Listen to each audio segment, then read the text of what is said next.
Welcome to Sports Talk Line, where we talk sports 24/7, 365. And on today's episode for Battle of the Big East, we got two-time All-Big East performer Marcus Hatten with us. Marcus, how are you today? I'm good. I'm great, man. I'm amazing. Thanks for having me, Tom. I appreciate you taking the time and reaching out to have me on your podcast. I appreciate it. I'll tell you this. I think if you talk to most St. John's fans, they got a very special place in their heart when you talk about Marcus Hatten. You know, he had a very great career. He only played 2 years for the Red Storm, but he made a great impact. But now getting back into the story of Marcus Hatten, you went the junior college route out of high school. You didn't go straight to a Division I school. Now, how was your recruitment out of high school?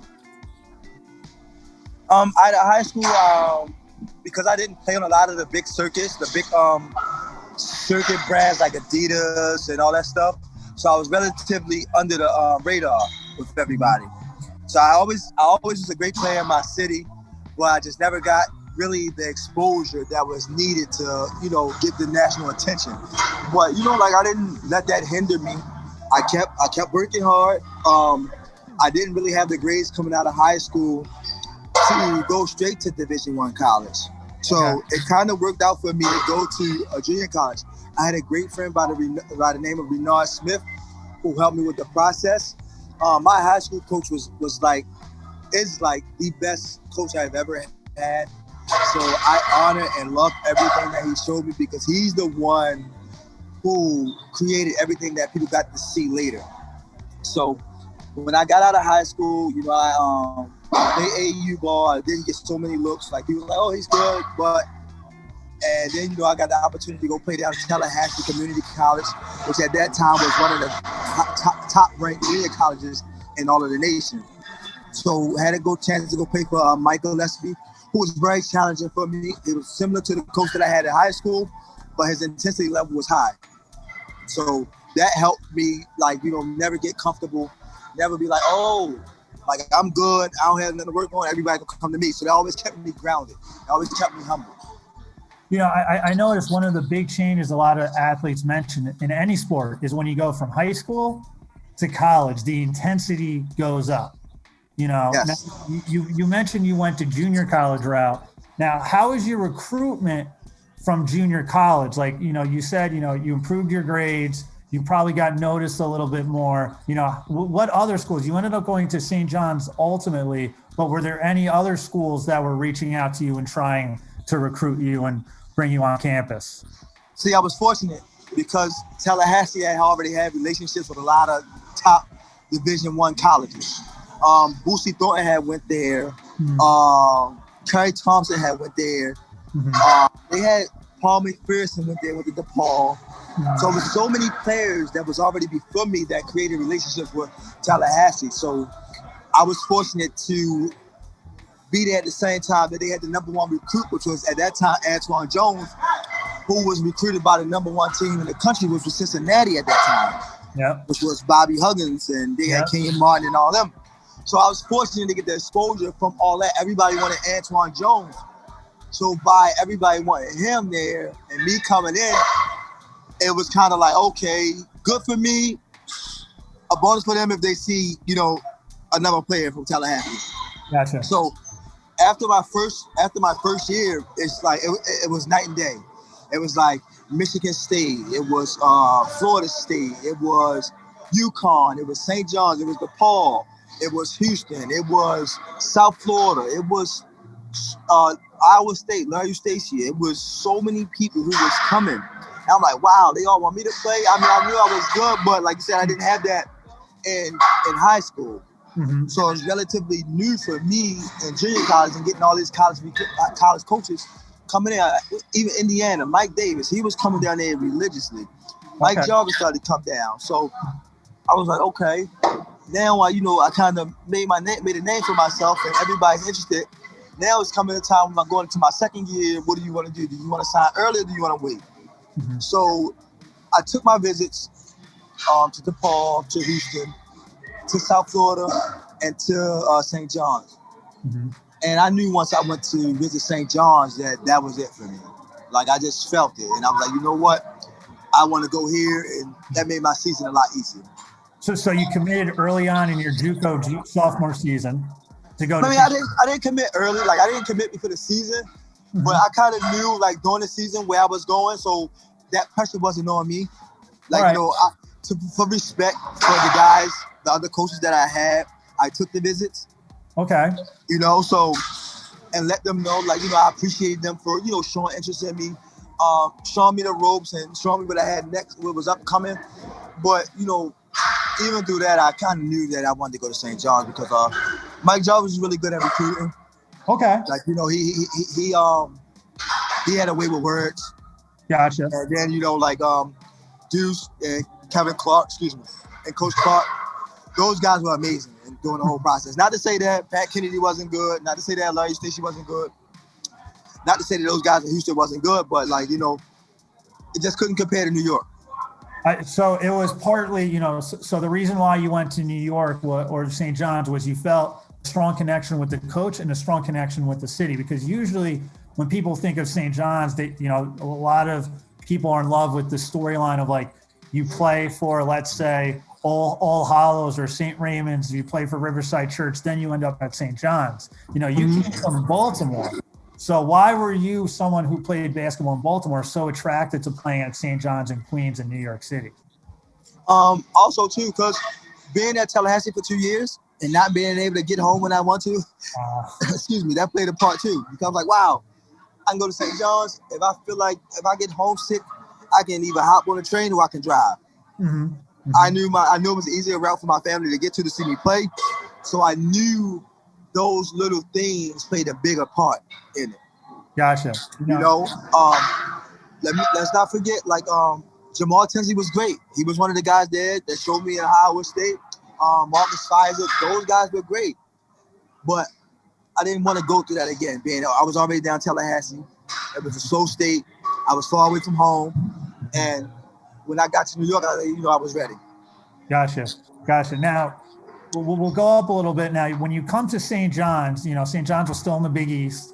The Big East has changed recently with, you know, some schools joined, some schools left and come back, like UConn. But you won against some great players at your time at St. John's. You know, you got Troy Bell at Boston College who made it to the NBA. UConn, you got Karan Butler, Ben Gordon, Emeka Okafor, Ryan Gomes at Providence, Andre Barrett from Seton Hall.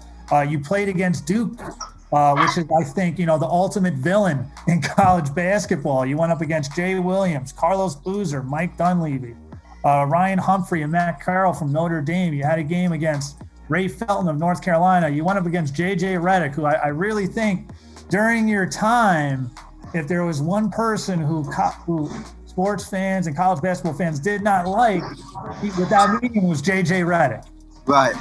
He's just one of those guys, you know. But what do you think out of like all these players, which player do you think was like one you look at who's like, man, I'm going to tell my kids, my grandkids, my great grandkids, I went against that guy? Like, who do you think was like the best NBA player or best player you went against during your 2 years at St. John's?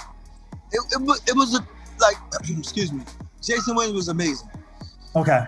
Jason Williams was amazing. Like, he had the hype, he had the stats, he had, you know, the limelight, he had all of that stuff behind him, and he backed it up. Yeah. So that was kind of like a measurement stick. Plus, he was at the #1 school in the country. Yeah. You know, so you're like, oh, wait up. This is where you use your this is where you're gonna measure, see where you're at, see if if you're good. And you know, when I was able to play, like, I always knew I was good. So I never was really like in awe about playing against people. Like, I always wanted to play though. Like, I always was looking for the top dog because I wanted to be the top dog. Mm-hmm. So I was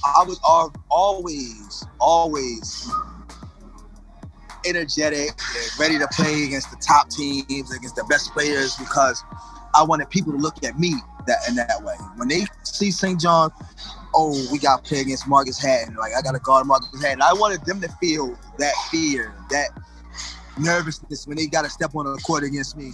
And if I could sense it, it was over for them. I hear you. So, like, how could you tell if a player was like, all right, I'm already in this player's head, I'm going to drop 40 on him? Like, is there any sign for you to pick it up, or you just kind of like, as the game went on, you figured that out? See, the beautiful thing about me, I had the ultimate green light. So I didn't have the restriction that a lot of guys have. So if you get into it with me on a one-on-one mindset, then I already won because I don't have restrictions. If you miss 2 shots, then you're coming out of the game. You got to think about it. Mm-hmm. Now you really going to think about if I make 2, 3 in a row. So now you already done. Like, you know, this is where I was at mental with the game. And like I said, I love to play the game. And if you always watch when I played, my best games was when I was smiling the most. Okay. All right. But You know? now, did Coach Mike Jarvis was the coach during your time? Did Coach Jarvis tell you and also the team, like, listen, Marcus is our go-to guy? Was that kind of something Coach Jarvis like verbally said, or is that something that was just kind of like understood without saying? Because you see that on some basketball teams and some you don't, where it's like, this is our, like, I'll use an example from last year in the Big East. Miles Powell was the guy at Seton Hall last year, where he's getting the green. Now, did Coach Jarvis tell everyone, listen, this is what we're doing, or was it just something understood by the coaching staff and your teammates? I mean, see, I worked for it though. Like, it wasn't something that, like, even when I first came there, it wasn't noted that I was going to be the starter. Like, Mike Jarvis never said, oh, you're going to be my starting this. You know, it's like, you know, you come, you work, and you get better. But that's how I always was as a basketball player anyway. I never was really good when people say, oh, you're going to start. Like, I like to earn, because when it's time for me to voice my opinion about something that may bother me or that I see that can change, then people will see because I work for it, not because somebody gave me a title or status to say I can say this. Okay. You see me work to become the starter. You see me work to become the best player. You see me work to become a 2-time Big East all team. Like, it wasn't nothing that was predicated on giving to me. Like, each and every day I went in practice to compete and show them, like, all right, if y'all on my level, show me. Because I'm going to show you guys, even in practice, and they'll tell you. Sometimes in practice, I would do things that they'd be like, wow. Like, you know, and I was like, okay, so the game, it was easy because they saw it in practice so much. Gotcha. So it wasn't it's something that kind of organically happened where it's like, I'm the guy and everyone bought into it. And I think Phil Jackson said it best, where it's like, you know, Michael Jordan, he didn't have to say Michael Jordan was the best. Jordan just proved it day in and day out. Absolutely. And also you mentioned Jay Williams. People need to remember, if he wasn't in that motorcycle accident, you know, his pro career would have been totally different, because him and ironically enough, Bobby Hurley, both 2 Duke point guards from Jersey who won national titles, were in horrific accident. Jason Williams in college, he was something else. But, you know, we talked about individual players. Is there what are some of the wins that stick for you during your time? Can you repeat the last part? What are some of the what? What were some of the wins? You know, some of the great moments during your 2 years at St. John's. Of course, Duke. Everyone remembers that. That will be the number one. Being on a free throw line with no time left, having a chance to take down top-ranked teams, and then it being Duke. Duke is the villain. Like, as much as like everybody can't stand Duke, they want to be a part of Duke. But when you get the opportunity to beat Duke, then you got to relish in the moment. You know, and that was by far. I really think when you see that whole moment, it's almost surreal, because how many times at any level do you see one person at the line with no time left in a tied game, and it's just like, oh man, like very, very rarely. Like, I'm trying to think if I've seen that ever since. And like we talked about, Duke was the villain. You either love him or you hate him. But I really think that win for your team in 2002, 2003 was very interesting, because coming into that Duke game, you lost 6 out of 7 games, and it was kind of like, where are we going to go? You get that win against Duke, and then you go on a run where you win 8 out of 9. Your only loss was against Boston College in overtime in the Big East tournament. And I don't know if you remember this, Marcus, but during that NIT run, you went up against the Mike Anderson coach team when he was at UAB. So, like, what were your memories of going up against Coach Anderson's team, who now is the coach at St. John's? Honestly, the only thing I remember is because me and one of his guys that played on his team, we played together overseas. Okay. So Ronell Taylor was one of his guys that played at UAB. And honestly, up until I didn't remember who coached them and who played for him up until Ronell told me. But now, me and Coach, every time we see or we speak, we bring that up. Man, you only remember you played against me in NIT, y'all beat us the next Y and Z. And I didn't because honestly, I was pissed that we didn't make the NCAA tournament that year. Yeah. It was an up and down year, but I thought towards the back end, which everybody remembers, that we made a great run. Mm-hmm. That even that Boston College game, we should have won that game. Mm-hmm. If you remember that game, they called a ticky-tack foul for Craig Smith to help them tie the game. And but at that time we made a great run. The battles between me and Troy Bell was epic. Like a lot of people at that time was like, "Yo, these are the two top guards in the Big East." Mm-hmm. Ben Goodwin, I think, was a sophomore at that time when me and him were seniors. Yeah. You had Chris Thomas. You had my guy I never forget my guy John Linehan from Providence. Oh yeah, he's someone too. He seems like a very tough guy to guard, where he's like 5'9", could steal the ball. It wasn't so much that on offense. It was his defensive prowess that made him so special. Mm-hmm. Like, I still remember, I think it was an insert that Kobe had said, he's by far the toughest guy I ever had to play in my life. And, and that was a testimony of how good his defense was. Mm-hmm. But, like you said, having that moment, being on the free throw line all alone, 10 seconds seemed like an hour. Because it went deafening silence in there. Everybody's in there like, oh my God. And then you get the ball and everybody just get quiet. It's like you can hear a pin drop. And you thinking your heart racing and this is your moment. And all I could think was you know what? My friends, my homeboys are going to kill me if I miss this week though. It wasn't even so much about what they were thinking about in St. John's media. I wasn't even worried about that. I was also worried about my friends saying, boy, So that just shows you that how much I value them and how they view me and they critique me as a basketball player.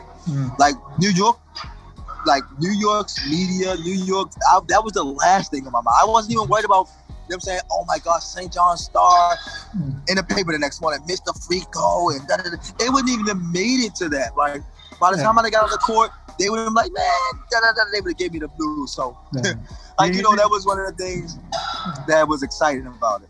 So you're kind of like, if I miss this shot, I got to join the witness relocation program pretty much. I'm going to have to get new friends. I wanted to shoot the next shot anyway because that would have put me at 30 points. So I didn't have a concern about missing it because I had already practiced that years prior to. Meaning in my grandmother's house, I would practice those shots. I would practice all types of scenarios. We'd be down 3, come down, make a 3. You at the free throw line, you down 1, you get 2 shots. So I would already practice those moments.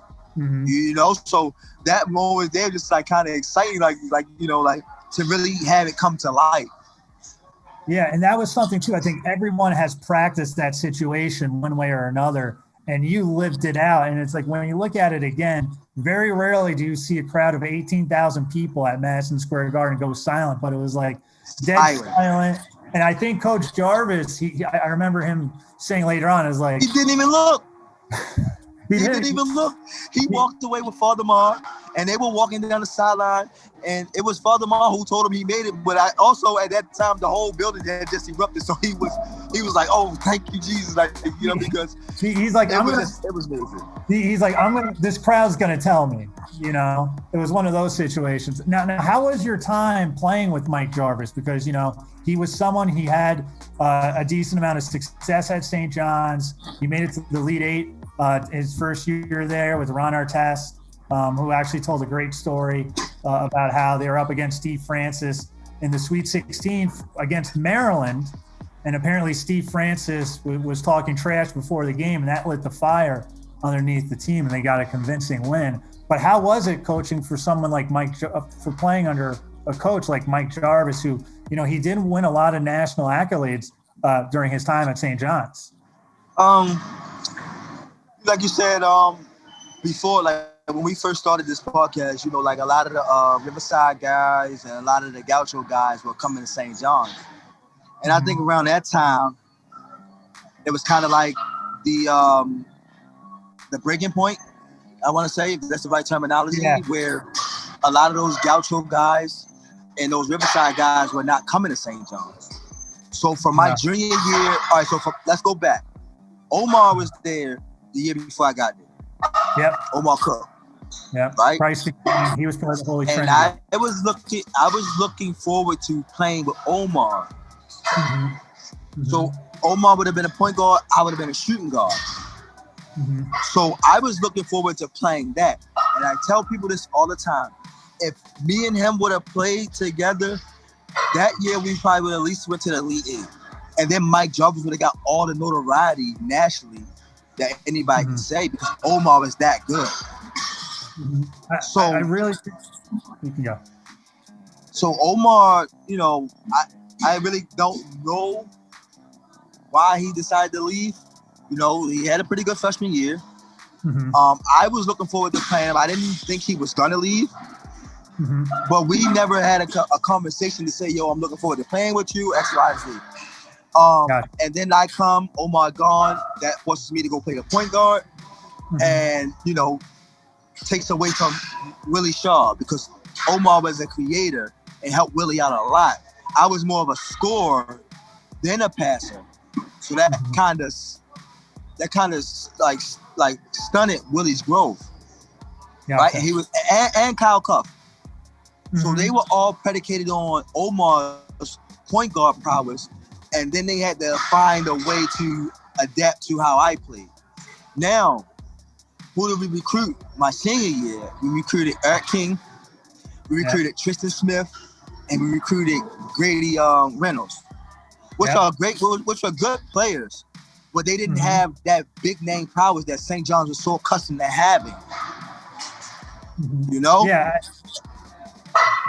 I think too, Tristan Smith came from Amityville, and I believe one of the big time targets was Jason Frazier, he was a McDonald's All-American.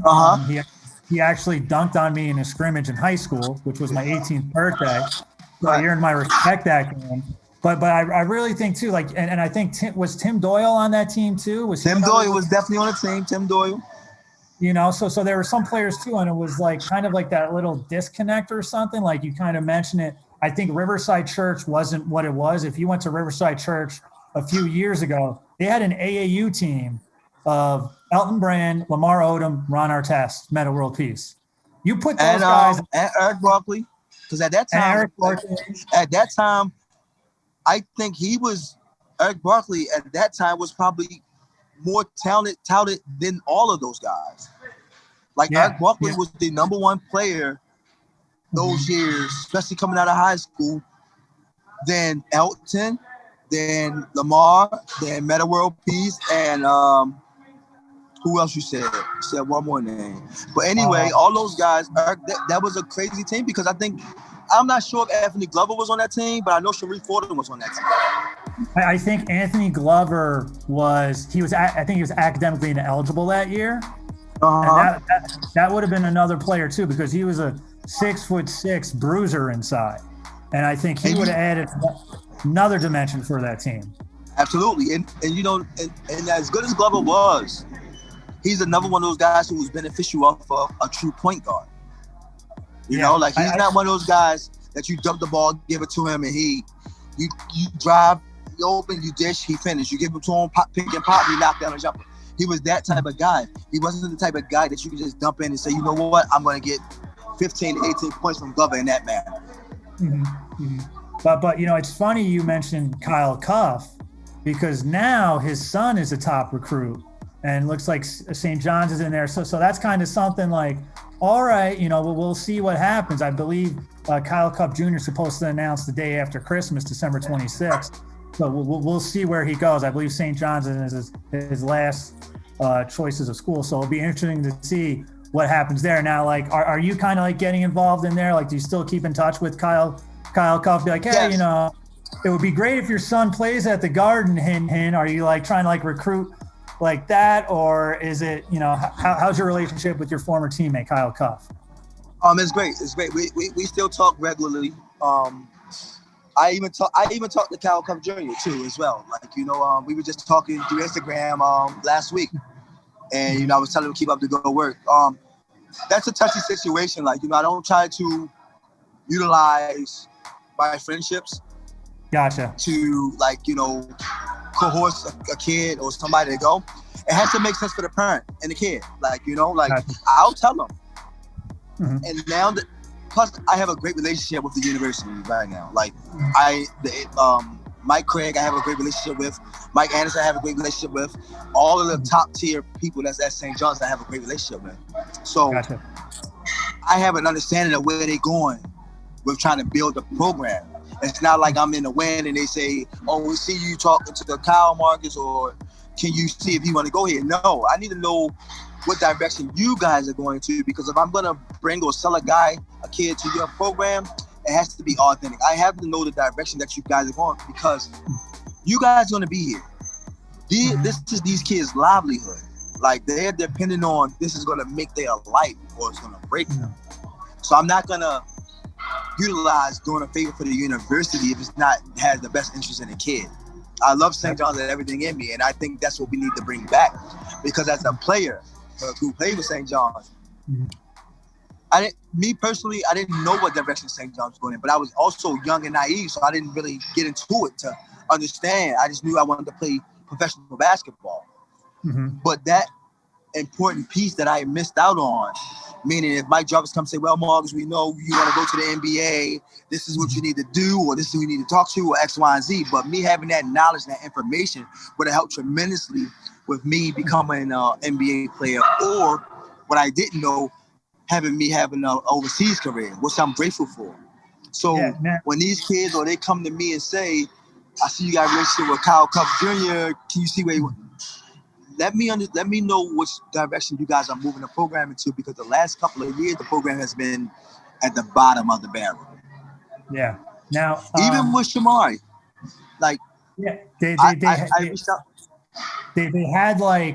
been inconsistent, you know, over the last few years, where it's like something was missing and we don't know where. But you said, you know, even with Shamari Pond, St. John's was kind of like, I think Coach Lavin, who you actually went against at your time at St. John's, he did okay, you know, but it was like something was missing with both, I think, Coach Lavin during Coach Mo's era. But how do you think the program was during those last two coaching regimes with Coach Steve Lavin and Coach Chris Mo?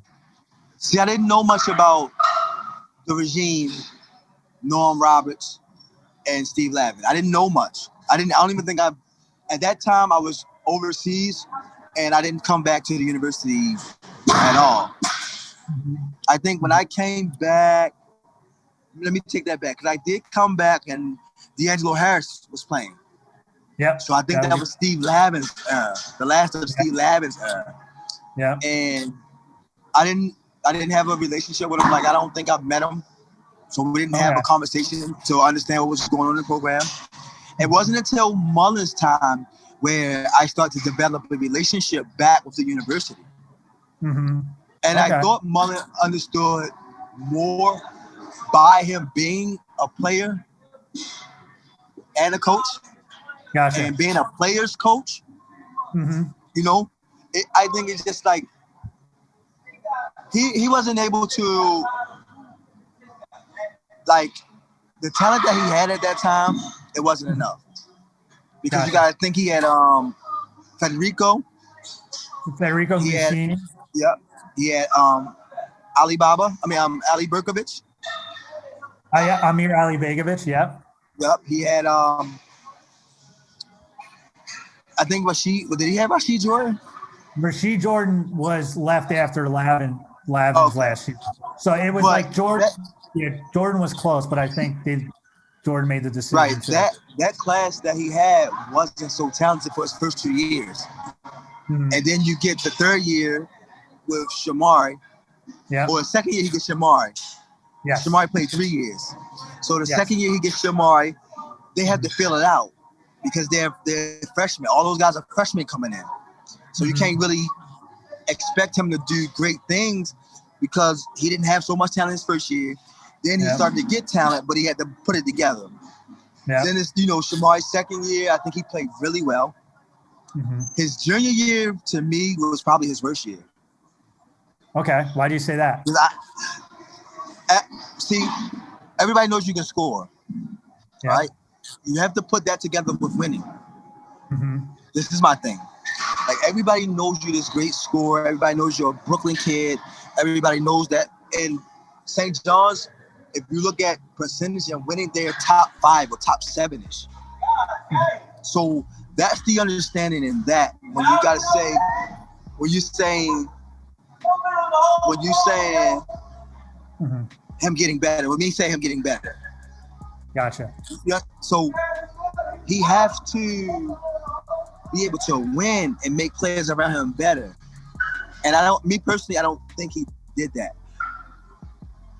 Not to say that scoring wise, because we were similar in senior years. My senior year, his junior year was similar. Gotcha. That was my whole thing. That was my thing by saying it. Not to say he's not a great player. He's definitely top 5 greatest players in St. John's history. Yep. So he just needed, like, if we created what we're creating now at St. John's, meaning the alum coming back for those kids to be able to have a conversation with. Yeah. We won't have what Shamari, we won't have a Shamari Lee, because I tell you this is my belief. If he comes back for his senior year, he breaks every record in St. John's history. I believe it. And then his story is so compelling that he gets drafted anyway. I think you hit a great point, and I think he really would have thrived in Mike Anderson's system, where it's kind of just like run.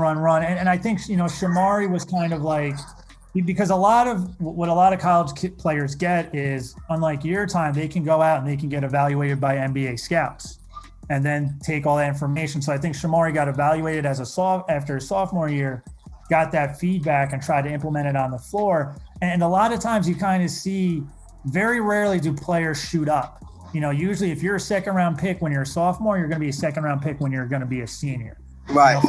Or whatever. You don't see that rise like you used to in years past. But it's interesting you mentioned pro basketball, because you played pretty much across the world once you left St. John's. How would you describe your experience playing professional ball? My first 3 years, I was just still immature mentally, because I just wanted to show I can play, and then I was able to make money. I was like, you know what? I'm making money and I can play basketball. I wasn't worried about learning different cultures. Okay. Right? And then not having an understanding of the level of overseas basketball until after my 3rd year, honestly. When you start to see those guys on the top teams playing 15, 20 minutes, but they're winning by 30. Gotcha. This is called growth. So to kind of answer your question, it was amazing. Once I changed my mindset, it was wow, not too many people get a chance to live in a different country and experience different cultures, enjoy different foods, and people look at you as a god, basically, for representing their country or their team. These people are so passionate about their sports in their town that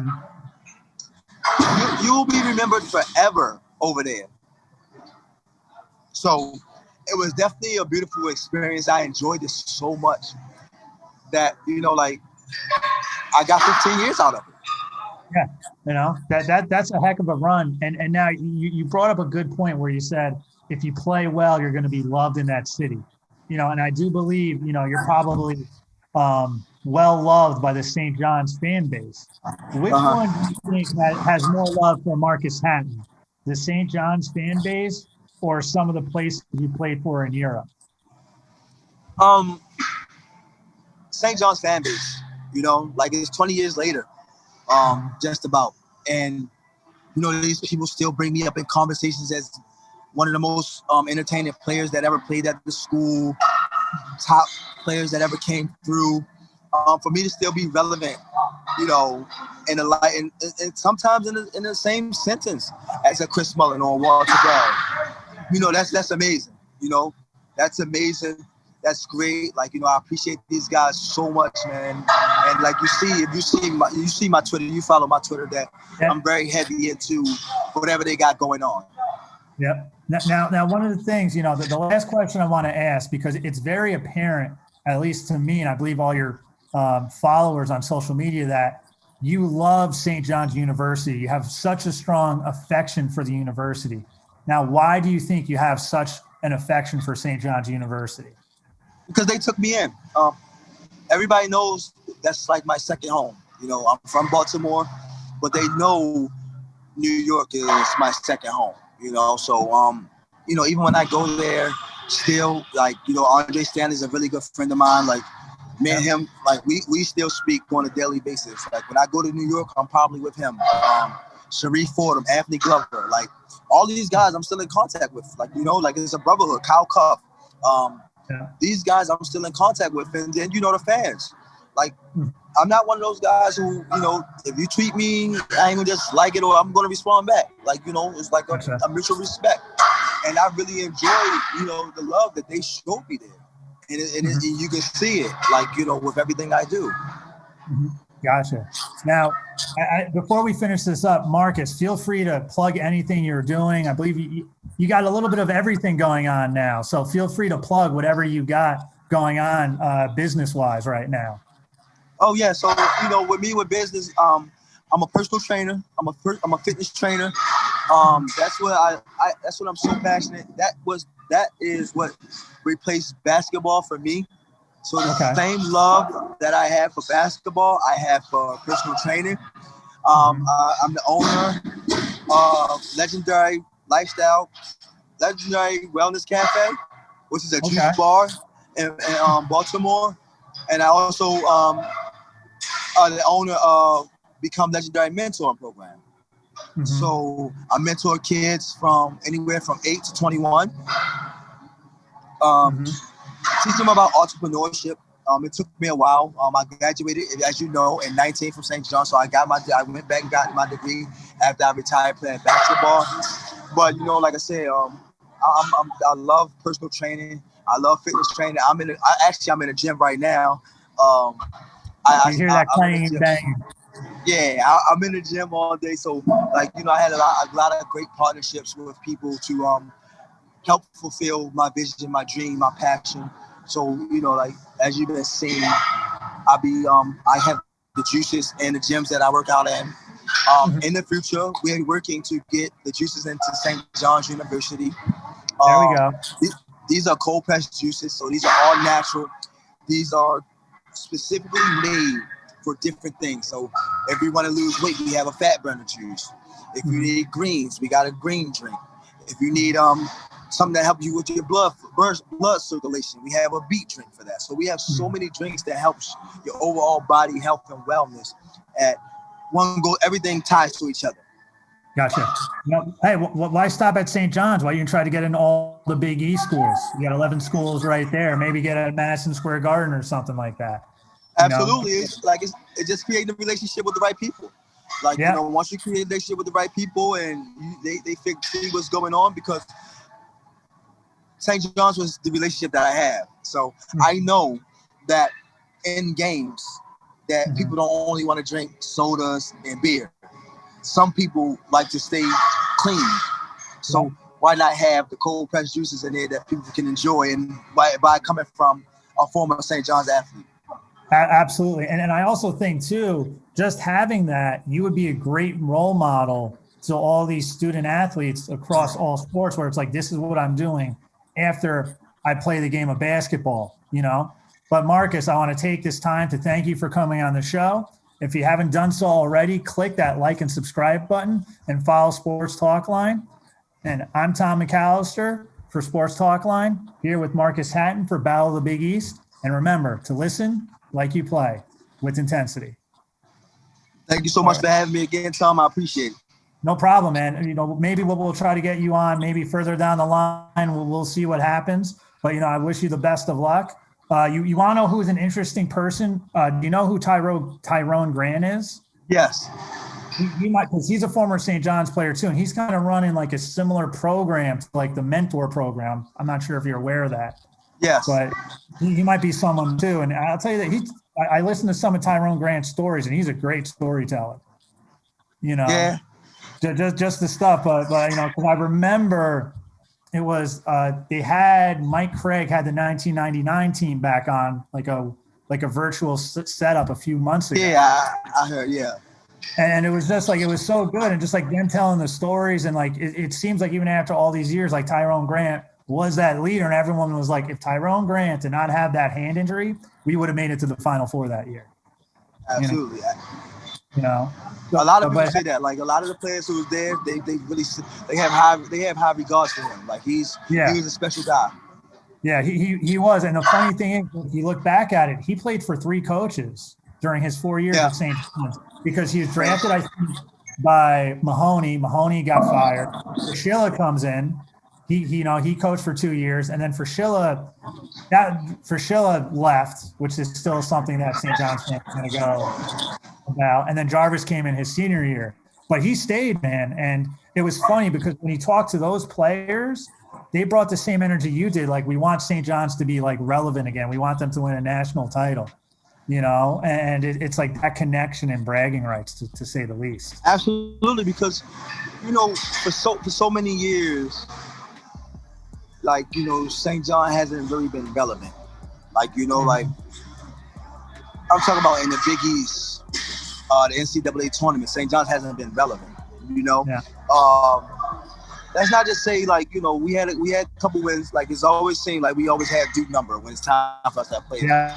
Like I think D'Angelo won against them. I think Shamari won against them. So we always had Duke number. But outside of that, I don't think we made a deep run in the tournament in so many years.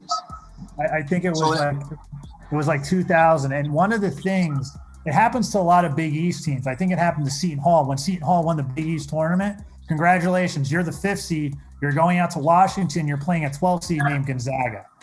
And It's like you have Seton Hall, and I think it happened to St. John's in Lavin's first year, where it was like, congratulations, you got this 5th seed. You're going to cross 3 time zones, and you're going to play a university 70 miles from their campus, and you're about 3,000.